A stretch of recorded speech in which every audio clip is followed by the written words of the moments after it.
Assalamualaikum warahmatullahi wabarakatuh. Jumpa lagi dengan channel Tiga Lelaki, channel inspirasi dan informasi. Jangan lupa like, subscribe, dan share channel kami, channel Tiga Lelaki.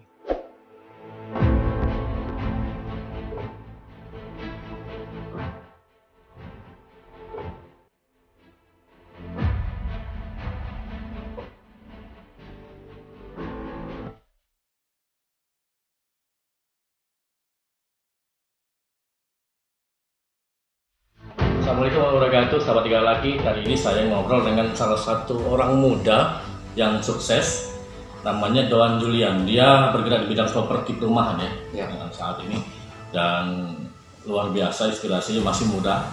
Lahiran tahun berapa nih? 93. Tahun 93 malah ya. Sudah menikah malah ya. Dan banyak yang bisa kita bagikan untuk inspirasi untuk kawan-kawan di sahabat-sahabat di Tiga Lelaki. Pak Doan, dulu S1 di Muhammadiyah Palembang. Fakultas Hukum justru malah bergerak di bidang properti itu. Kok bisa terjun di bidang properti itu gimana? Dulu kan waktu kuliah itu 2011, itu kan kuliah itu kan Senin sampai Kamis kan dulu ya. Jumat Sabtu Minggu tidak.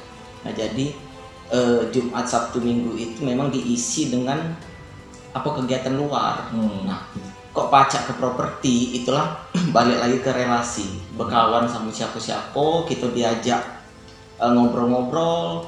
Dan kemarin juga di Palembang sempat di Sematang Borang itu kan buka perumahan pertama itu dulu pernah di Sematang Borang 2011 itu sama kawan kan, diajak ngobrol-ngobrol, sudah itu terjun langsung kami praktekkan kan, mengisi hari-hari yang memang di luar jam kuliah. Tuh. Jadi memang sejak kuliah memang sudah terjun di bidang bisnis properti waktu itu, bergabung dengan perusahaan-perusahaan di properti waktu itu. Tidak, kita tidak bergabung dulu, memang bentuk dewek. 2011 itu sudah bentuk. Aku sudah bentuk dewek 2011 sama kawan di Palembang kan, untuk terjun ke bisnis properti. Tapi dulu tidak besar-besaran, dulu cuman sekedar buka 1 hektar dulu kan di Sematang Borang dulu. Jadi waktu itu memang bentuk sendiri. Udah berapa perumahan waktu itu Ibu buat waktu tahun 2011 itu? 2011 dua kan. Jadi tahun 2011 itu sudah 2 perumahan yang dibuka? 2 perumahan sudah dibuka 2011 itu. Di mana ya? Di Sematang Borang? Kebetulan kemarin di Sematang Borang kalau. Dua-duanya. Berapa itu perumahan yang dibangun? Di Sematang Borang tuh kurang lebih sekitar 250-an. 250 rumah dibuat situ. Kemudian dari Sematang Borang sudah tamat kuliah, akhirnya bentuk di sini, buat di sini juga.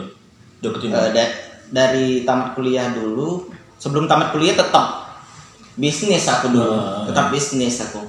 Jadi 2011 itu 2012 sampai ke 2013 itu ada kawan juga kan, balik lagi ke relasi itu ke Banyuasin kami, ke Prabu Muli, terus ke Batu Raja baru Martopuro kemarin. Kemarin kok bisa terpikir di bidang properti perumahan itu? Karena mungkin kemarin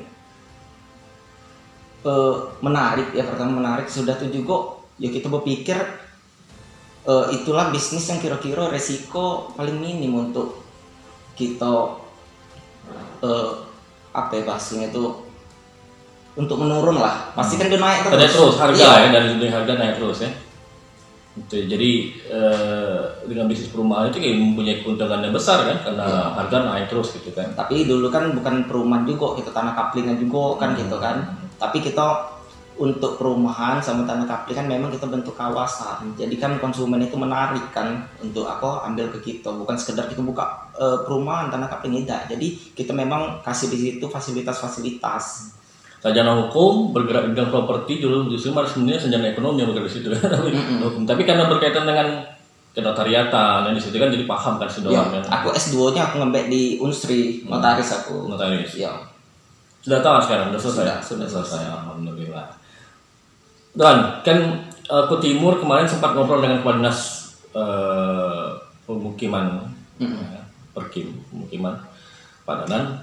waktu itu katanya pernah Doan melakukan kerjasama dengan Dinas Perkim untuk pembangunan perumahan di sini. Kerjasama apa tuh Pak? Itu kan kita aku menghibahkan luas untuk tahap awal itu 2 hektar.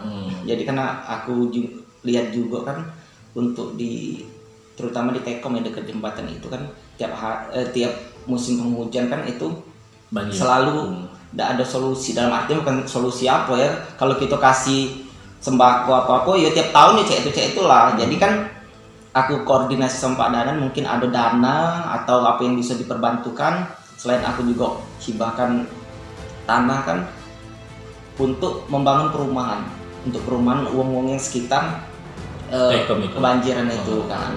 Itu kemarin. Di mana tuh lokasi rencana? Rencana lokasi kan aku kasih Pak Danan itu kan beberapa pilihan. Kaget yang menyesuaikan, ada yang Kota Baru. Kota Baru ada beberapa titik itu. Itu berbentuk tanah sekarang ya? Berbentuk tanah. Untuk pembangunan rumahnya, pakai program apa tuh ini yang akan datang? Nah itu kemarin kan dari Pak Danan, aku program dari bantuan dari langsung dari pusat itu ke provinsi. Kemarin kebetulan juga waktu aku sempat ngobrolkan sama Pak Danan, sehari sesudah itu kebetulan ada uang provinsi kan langsung survei kemarin kan. Uang pusat.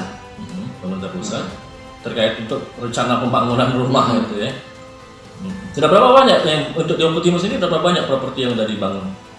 Kalau untuk di Oku Timur ini beberapa titik properti perumahan hampir di Martopuran sudah banyak juga. Ada ini baru bangun Bayangkara itu berapa itu ya? Adalah kalau 100-an. 100 perumahan di 100 perumahan. Tapi kalau di Martopuran ini ada beberapa titik aku perumahan aku. Ada yang memang turun langsung aku sebagai pemegang jabatan sebagai direktur komisaris. Ada aku sebagai pemilik saham di beberapa perumahan di Martopuran. Martopuran ini luar biasa sahabat Tiga Laki, kisah beliau ini. Tidak tertarik dikit ke bergerak di bidang bisnis lain selain properti? Ini lagi menjajaki. Aku kalau bisnis selain bisnis properti, ini lagi kawan ngajak yang bisnis batu kan. Ada juga kawan yang ngajak bisnis makanan kan. Banyak sih, tergantung. Tapi aku juga tidak galak ngembek basing-basing peluang, tapi aku tidak menguasai, aku tidak mau itu. Aku yang jelas aku menguasai resiko paling minim, kira-kira bisa aku lakukan, itu aku ngembek. Yang mempunyai peluang besar. Iya. Pak Doan, kan ini masih muda, kemudian udah sukses, punya banyak perusahaan properti. Banyak perusahaan, berapa perusahaan? Kalau aku PT aku ada 4, CP aku 2. Jadi ada 6 nih perusahaan di bidang semuanya properti kan? Ya properti, ada yang lain bidang konstruksi. Ada sebagian besar properti dan konstruksi. Jadi beliau udah sukses, sudah masih muda dan pokoknya luar biasa. Yang menjadi prinsip hidup Doan sendiri apa nih sekarang yang bisa jadi sukses sekarang? Kalau aku prinsip hidup ini yang jelas, kalau kata orang tua aku tuh jangan galak kecil kundu bahasa kita tuh. Nah itu jangan galak kecil kundu, walaupun kita anak siapa baik, jangan galak kecil kundu. Kita coba dulu, mak manu. Yang penting berani mencoba. Berani ibarat katanya kalau kita tuh ada sepur, ada gerbong depan sama terakhir, itu gerbong terakhir menjadilah yang penting sampai. Nah kira-kira cek itu. Apakah selamanya nanti Doan kan sarjana hukum nih, tetap bergerak memang di bidang bisnis properti atau mau terjun ke dunia lain, misalnya dunia politik atau dunia yang lain gitu? Ada niat situ nanti? Karena sekarang posisinya banyak ini pemimpin muda nih. Nah, ada rencana nggak ke saya tuh? Atau mau jadi bupati atau jadi wakil bupati atau mau jadi apa di DPR gitu? Kalau rencana sekarang belum, tetapi kalau seandainya ada peluang dan memungkinkan, ya ngaku tidak kan? Peluangnya seperti apa bentuknya tuh? Ya peluang dalam artian kita memang sudah dikenal, kita ada kontribusi untuk Kabupaten Oku Timur. Kalau seandainya kita jadi pengusaha ini kan kita cuma sebatas ya kita sama karyawan kita. Tapi kalau kita memimpin di pemerintahan, kita bisa kebijakan-kebijakan kita tuh dipakai, pemikiran-pemikiran kita dipakai. Jadi ini ketika kita punya kekuasaan, maka kita punya akan konsep atau ide kita akan dipakai. Memang seperti itu kondisinya. Kalau memang kita masih belum punya apa-apa, kita punya konsep malah orang anggap apa gitu. Tapi kalau kita punya power, punya kekuasaan, semua ide kita nggak bisa keluarkan dan bisa bermanfaat bagi orang lain juga kan. Ya kan kita tidak tahu ke depan cak mano kan. Ya setiap uang itu ada masanya galau, setiap masa ada uangnya galau. Tidak tahu gitu ke depan cak mano, gak ada tangan Tuhan. Yang jelas kalau untuk sekarang ya kita fokus sama gawean kita. Ke depan ada peluang atau ngaku indah. Karena kelihatan kondisi sekarang terutama di 3 Oku ini. Oku Selatan itu Pak Popo itu masih muda. 38 tahun posisinya sekarang ya, karena dia tahun lahir 92. Kemudian calon bupati kita juga ada Pak Enos sama Pak Yuda itu masih muda. Pak Peri kemarin wakil bupati juga masih muda. Nah, artinya Doan masih usia kelahiran tahun 93 masih punya peluang besar ke depan kan. Teman-teman Anda sendiri sih, Pido sudah duduk di DPR. Anda siapa nih? Kaget lah, itu yang jelas kita lihat peluang ke depan. Kalau seandainya memang ada peluang, kesempatan ya aku tidak kan. Yang jelas itu. Sekarang posisi sebagai ketua HIPMI ya, Himpunan Pengusaha Muda Indonesia ya. Ada program di sana yang dikonsep oleh Doan untuk HIPMI sendiri. Kalau kemarin itu kalau untuk HIPMI sendiri itu kan pertama kita di Oku Timur ya. Kita pertama sekali di Oku Timur jadi ketua HIPMI. Kebetulan aku sekarang ini tidak lagi jadi ketua HIPMI. Sudah digantikan oleh rekan kita satu lagi kan. Nah, itu kalau konsep-konsep kemarin mungkin ke UMKM pengembangan ya itu baik kalau kemarin. Kalau lihat UMKM kita seperti apa sekarang ini? Melihat kondisi UMKM kita. Kalau UMKM kita ini sebenarnya balik lagi ke posisi keamanan. Banyak uang nak buka apa-apa, terutama ada rekan-rekan bisnis juga nak ke Oku Timur, dia pastinya banyak orang berpikir kurang aman di Oku Timur. Nah itu jadi peran serta kita juga, terutama pihak ini kan kepolisian, pemerintah, masyarakat itu untuk keamanan ini lebih dipentingkan. Jadi investor masuk kalau kondisi itu sudah aman. Iya, kalau ada aman baru investor masuk gitu. Iya, karena uang luar itu berpikirnya di Martopuro kurang aman. Tetapi kan kita sebagai pribumi di Martopuro kita meyakinkan terus. Terus sekarang kondisi sudah aman, berbeda sebelum pemekaran dulu. Iya. Sekarang udah posisi sudah aman gitu kan, udah banyak investor masuk. Itu bukti ya pasar-pasar modern sudah banyak berdiri di sini kan, itu menunjukkan posisinya aman ya. Doan, apa mungkin sumbangsih Doan dalam pemikiran Doan untuk terutama kemajuan untuk di Oku Timur ini sendiri? Ada masuk pemikiran Doan sendiri? Kalau untuk di Oku Timur ini aku kemarin sempat sama kawan-kawan aku, ada yang salah satu yang punya mall di Kota Palembang ya. Itu kan aku ajak untuk ke Martopuro kan. Kemarin kan dia ngomong sama aku, Doan masalah mall itu aku setuju kalau di Oku Timur, karena untuk di Waikanan pacak ke kita sama Oku Selatan, tetapi kuota penduduk di Oku Timur ini kayaknya belum untuk dari ekonomi dan kuota masyarakatnya belum kalau untuk menunjang itu. Nah, apa bedanya dengan Batu Raja? Batu Raja sama penduduknya malah lebih dikit dari kita. Nah, karena Batu Raja itu Batu Raja itu kan ada PT Semen. PT Semen, PT apa, anggap PT Semen. Sekarang PT Semen itu karyawannya kita anggap 1000 karyawan. Gaji karyawan PT Semen itu anggaplah 4 juta. 1 juta untuk makan minum, 1 juta untuk kebutuhan sekolah, 1 juta untuk kebutuhan lain, 1 juta untuk investasi misalnya investasi itu beli ke mall apa misalnya, atau beli baju lain-lain. Nah dari 1000 karyawan itu kalau dikalikan 1 juta berapa duit nyebar sudah per bulan di Batu Rajo. Nah itu salah satunya. Analisis keuangan ya, analisisnya ekonomi juga ya belum lagi PT-PT yang lain kan sudah pada masuk. Tapi maksud aku untuk balik lagi ke pemerintah ya, pemerintah ini untuk pembukaan kawasan itu bukan sekedar buka-buka asal buka ini tidak. Aku lebih senang kalau sekedar saran itu lebih tertata dalam artian contoh aku pernah baca itu di Bandung ya, di Bandung itu pemerintahnya mengadakan semacam lomba. Jadi seluruh muda maupun tua lah untuk mendesain suatu kawasan. Nah ya, jadi kawasan itu kaget mana yang dimenangkan, itulah jadi apa untuk kita bangun kan. Jadi pemerintah sama swasta itu juga penting itu. Jadi kerjasama pemerintah dengan swasta untuk menata kota, Iya. kawasan itu sangat penting. Kalau kita melihat kondisi sekarang ini kan, pertama di Kota Baru itu tanah punya pemerintah, tanah punya PT Mencar, itu masih di situ ada. Kemudian sebagian besar juga masih kawasan Puslapur. Kemudian ada tanah PT MHP, kemudian ada tanah PJKA. Kalau melihat kondisi seperti itu gimana, Don? Tata kotanya?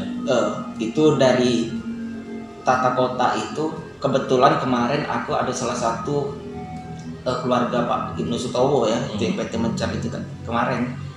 Itu kan sempat ngobrol sama aku, itu katanya, Don, cobalah katanya untuk ke pemerintah di kawasan KONI ini kan kurang lebih 80 hektar itu masih punya dia, masih punya dia. Itu untuk ditata dalam artian kalau ada yang nak bangun rumah sakit ataupun apa pusat pendidikan itu kami welcome katanya. Itu aku sempat ngobrol itu, kami welcome untuk dibuat katanya. Tetapi Doan tolong bantu untuk penataannya, jangan sembarang katanya. Jadi supaya kan bagus katanya.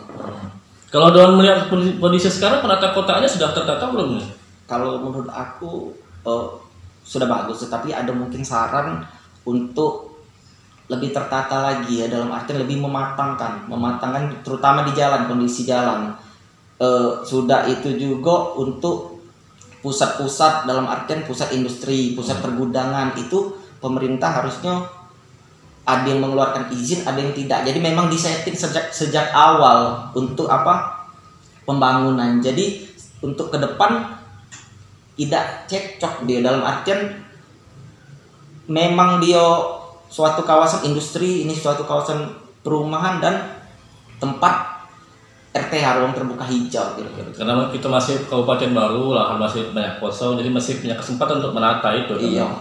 Jadi mungkin dibagi, kalau misalnya di Martapura ini Kota Baru, kemudian di Martapura sendiri desa-desa yang desa kawasan lama yang Tanjung Kemala, kemudian yang Tekop itu perlu ditata semua berarti kan. Dan katanya ada konsep lagi yang lain itu yang di banyak lahan kosong itu kan kita punya jalan lintas ya, protokol itu ada punya konsep di situ. Ada mungkin ya konsep untuk jalan itu, ada jalan di samping Polsek Martapura itu bisa itu ditembuskan langsung ke lintas. Nah dengan adanya pembangunan jalan situ kan otomatis kampung sawah ya tentunya sampai ke lintas itu hidup itu apa perekonomian. Jadi kalau misalnya itu juga seandainya daratannya rendah, itu bisa kita contoh di OI itu kita bisa buat semacam danau kan di situ, danau tempat rekreasi dan juga iya bisa itu ada sudah contoh di OI kan itu. Untuk kalau sekarang kan lahan memang kalau pengembangan di dalam kota sendiri memang agak banyak terhambat karena banyak tanah-tanah yang bukan tanah milik pribadi, banyak tanah-tanah milik perusahaan dan lain-lain ya, punya aparat pemerintah juga ada, punya puslapor dan lain-lainnya. Kalau untuk pengembangan di kawasan Belitang sendiri ada konsep nggak si Doan untuk bangun perumahan juga di Belitang gitu? Karena pemukiman duduk ada di situ.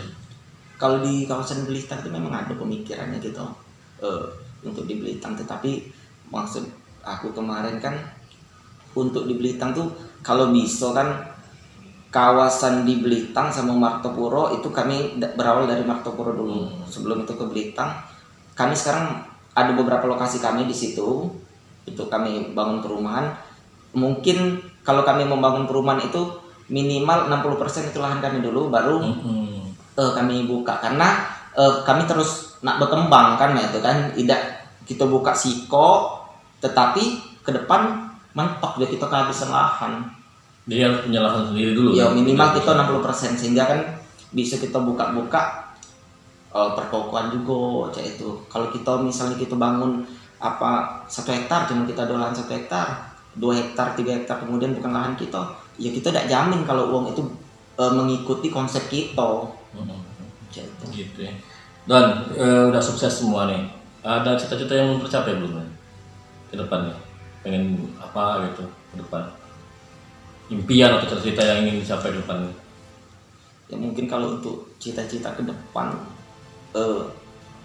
ini masalah ini ya untuk Oku Timur apa? Oku Timur lah. Untuk Oku Timur mungkin lebih ke menata kota. Jadi dia bermanfaat galau, dalam artian bermanfaat galau setiap sudut titik lokasi di kawasan Martapura.